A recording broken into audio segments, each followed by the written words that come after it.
Hello friends. A friend of mine has taken admission for a program in distance mode. She gets her study material through learning management system, that is through online mode. Now this version of distance education was not in existence since its inception. Distance education came into existence say about 5 decades ago. It was of completely different nature than it has today. This change in its nature, its modality has not happened over a period of few days or few months, but it is a very prolonged process. In this session, we are going to understand how this process of evolution of distance mode has been through various models. After going through this module, you will be able to explain the aspects of distance education, explain the 5 models of distance education, and compare the models of distance education. In this session, we are going to discuss many models of distance education. In order to understand this process of evolution, let us first get our lens clear by understanding the various aspects of distance education. In distance education system, one of the main feature is the students and the teachers, they are separated geographically from one another. So thus the communication is through a long distance. It is not face-to-face mode where the teacher would get the benefit of the expression of the students on her teaching, or that is as a feedback where the teacher is understanding whether the student is getting the concept or otherwise. Since a distance education has to handle a very large group of students at one given point, there is a separate system of organization of this educational system or organization of the whole teaching learning episode. In distance education, it is termed as operation of distance education. It is such a large system that a whole group of people work toward it. They see to it that whatever has been planned or designed for the coursework, it is actually implemented in reality. Thus, the organization becomes an essential and a considerably big part of any distance education institute. This is a unique feature once again as against the conventional mode of teaching, where the teacher has to handle maybe max 100 students at a time. In comparison to that, the educational organization becomes a whole-fledged task in distance education. Since in distance education, the teacher has to handle a lot of students at one given time, there is a lot of organizational aspects involved. So there is a wedlock between the technology and distance education. One cannot think of distance education without using technology, especially in the latest era. In distance education, the students and the teachers are separated from one another. The teacher has to pass on the study material to the students, maybe in the form of print or maybe through the web media. But the teacher has to ensure that the students have understood the concepts clearly, and for this purpose, the two-way communication becomes essential in case of distance education.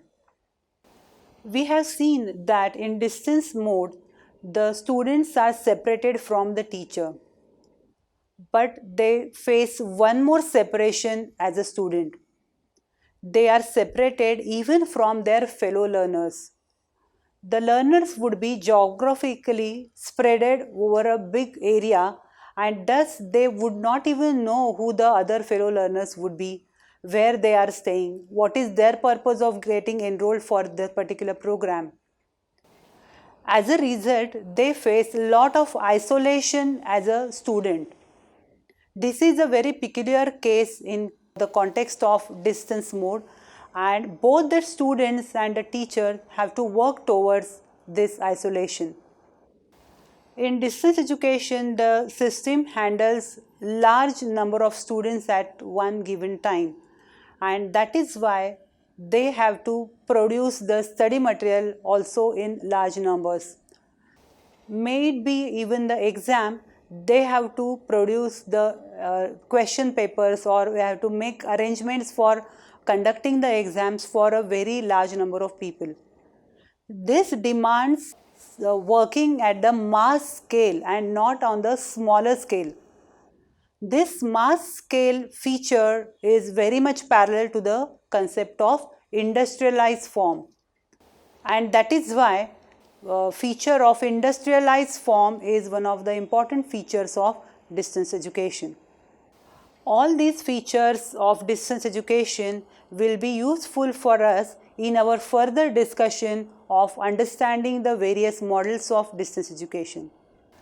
In order to understand the various milestones of progress of distance education, let us first understand the various aspects of comparison of the various models. The first aspect of comparison is about the flexibility that the distance education model offers. This flexibility is on the aspects of the time that is available for the learner to study, the place that is available for the learner, and the pace at which one wants to study.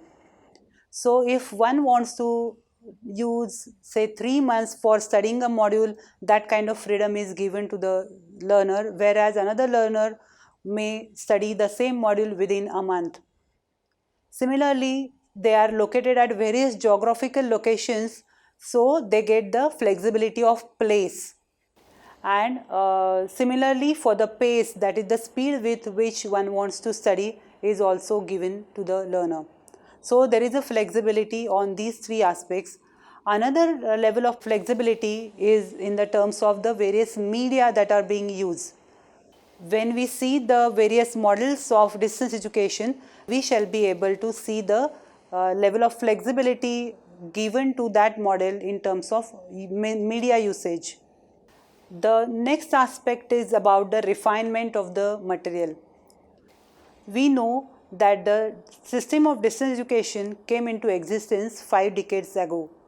When it was newly being operated, the quality of the material was not so refined, especially the interactivity aspect was not so much into existence. Whereas as the models have moved further, one can see the level of refinedness in the study material. This refinedness may be in the form of the particular media in the use, or even the multiple media being used at the same time. Another aspect of comparison is the interactivity that the model offers to the learners. As we have seen in one of the attributes of distance education, that the learners are very much isolated in their own corners. So their interactivity with one another, as well as with the teacher, the interactivity with the learning material is very much crucial. It plays an important role for keeping the learner on the path of learning. And that is why this aspect is crucial for comparing various models. As we know, the system of distance education is an industrialized form of teaching learning. Thus, anything that happens in distance education has to be on the mass scale.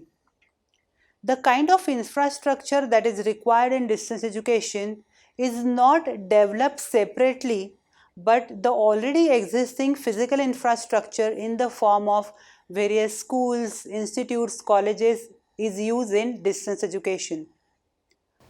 Even while using this form of already existing infrastructure, there is some cost factor associated with it. So, this is an aspect of comparison, that to what extent this cost is needed for operating a particular model of distance education. Thus, we have seen 4 aspects of comparison of various models of distance education.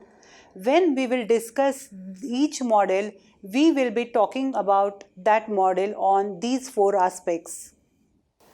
There are total 5 models of distance education that we are going to discuss. The first one is the correspondence model. Second is the multimedia model. Third, the telelearning model. Fourth, the flexible learning model. And the fifth one, the intelligent flexible learning model. These models are also termed as generations of distance education. We shall see in detail each model or generation one by one. The correspondence model being the first generation of distance education, it is the most crude form if it is to be compared with the latest model. So here where one can see that the flexibility of place, time and pace was given to the learners, but the flexibility of media was not available to the learner. The study material was primarily and only being produced in the print form.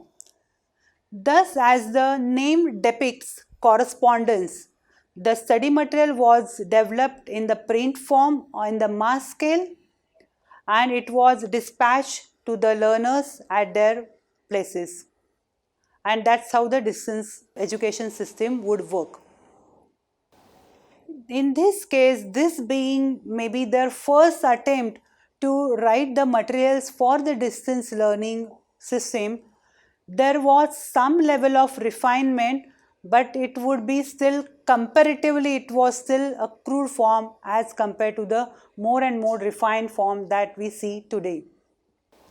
In this first generation, since the only mode of communication was through the print media, there was almost non-existence of the interaction.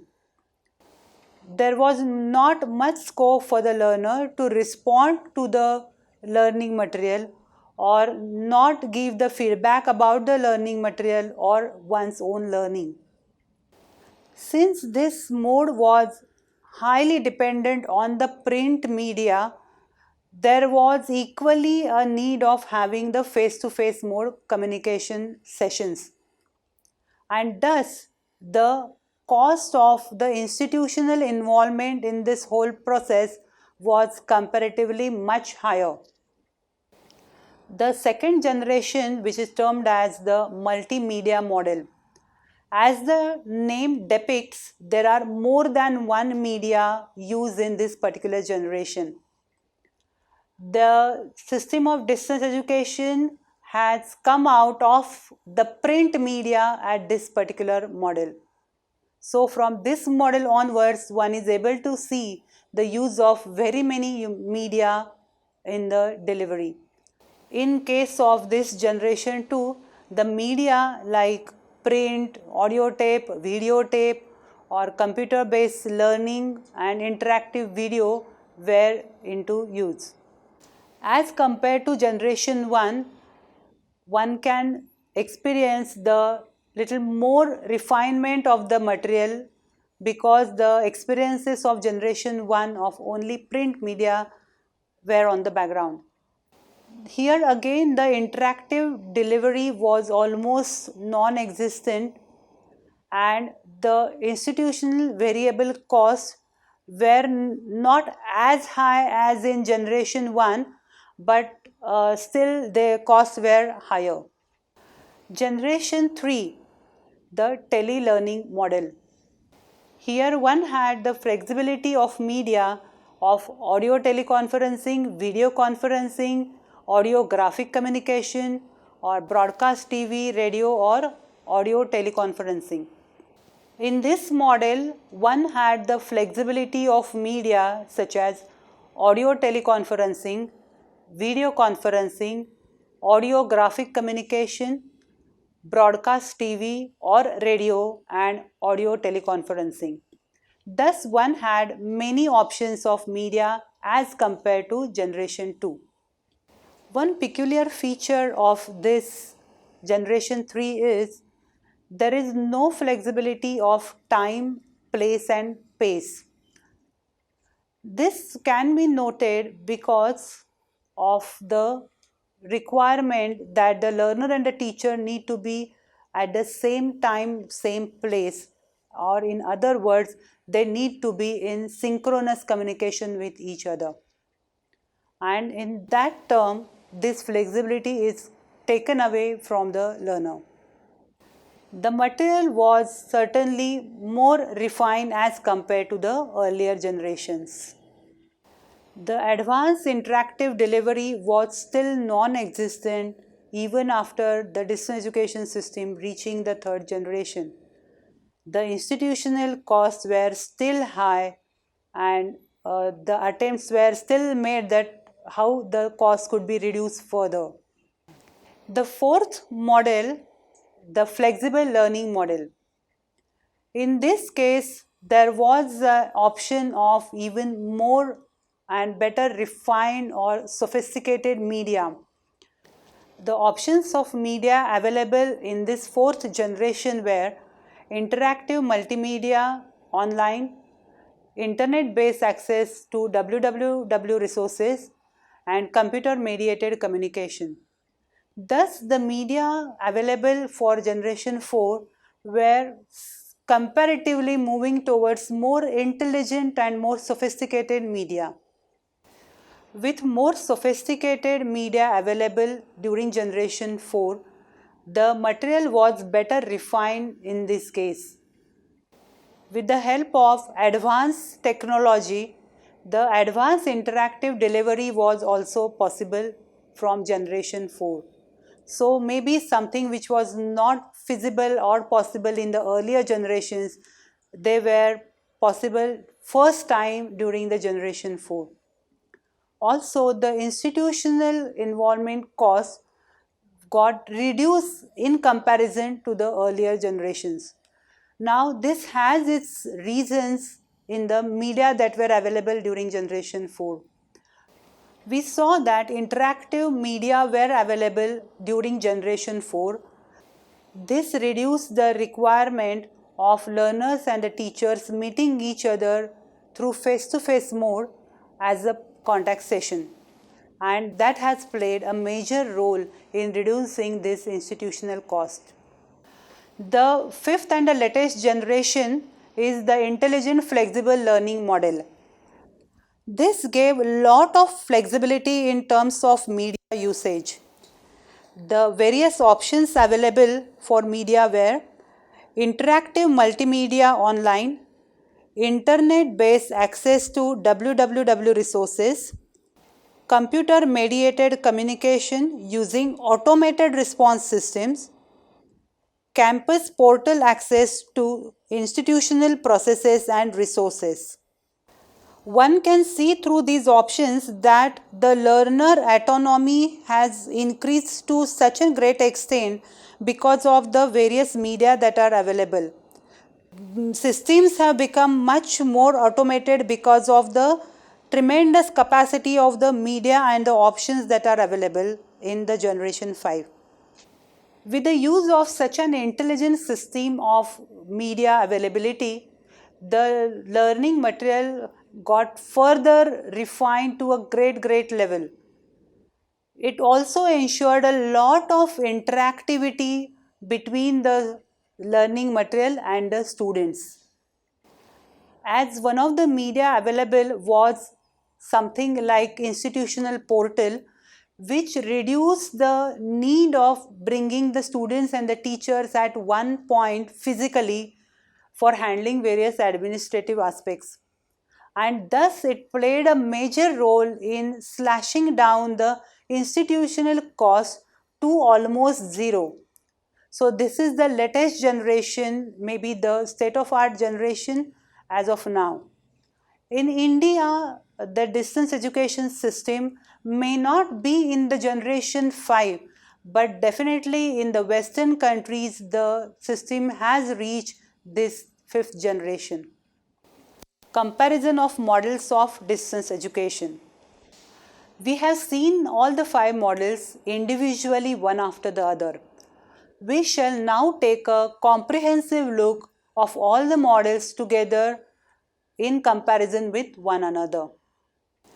Now here in this tabular form, one can see that the generations are compared on the various aspects that we have discussed earlier, that is flexibility, the refinedness of the materials, the interactivity available, and the institutional variable cost, whether it is approaching zero or otherwise.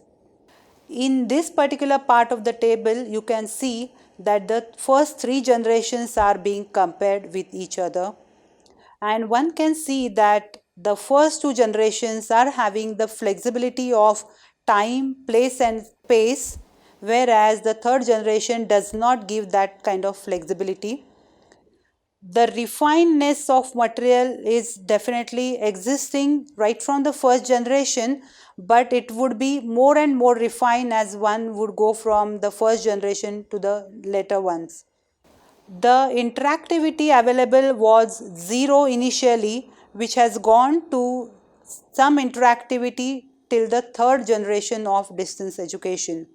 Institutional cost was not at all approaching zero in the beginning. So, we have seen that even in the first generation, this institutional cost was high, and even till the third generation, the institutions were not successful in reducing this cost to almost zero. This is the second part of the same table in which the model 4th and 5th are compared.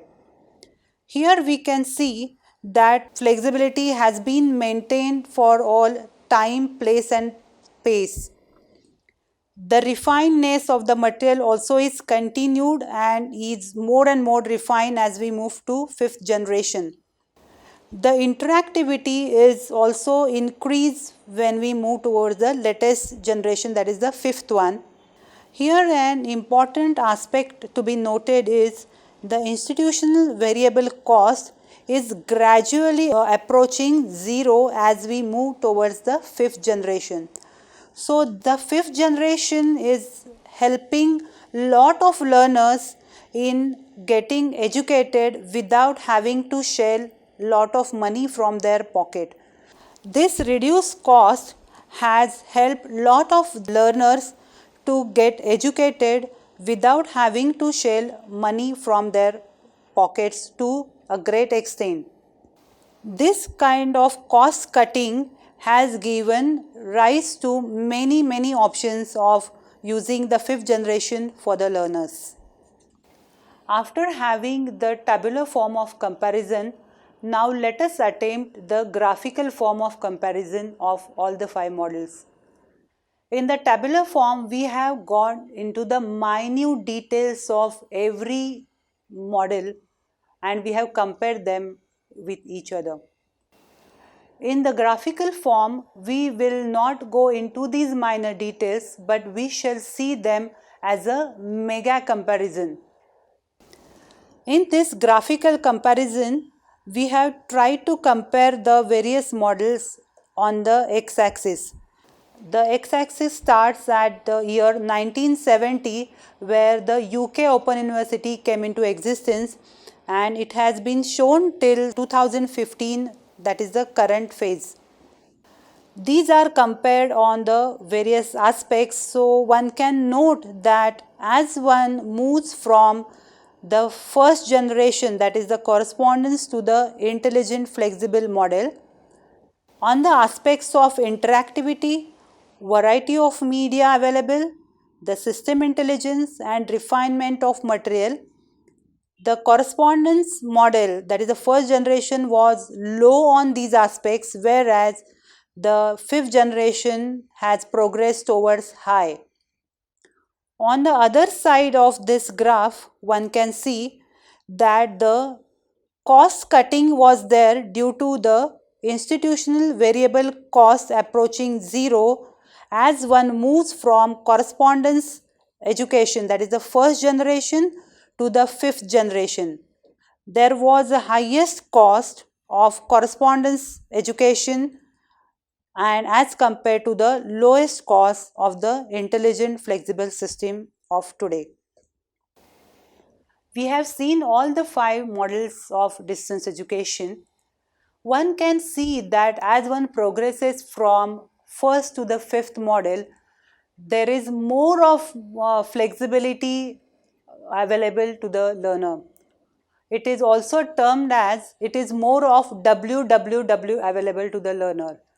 Now these 3 W's refer to when one wants to study, what one wants to study, and where one wants to study.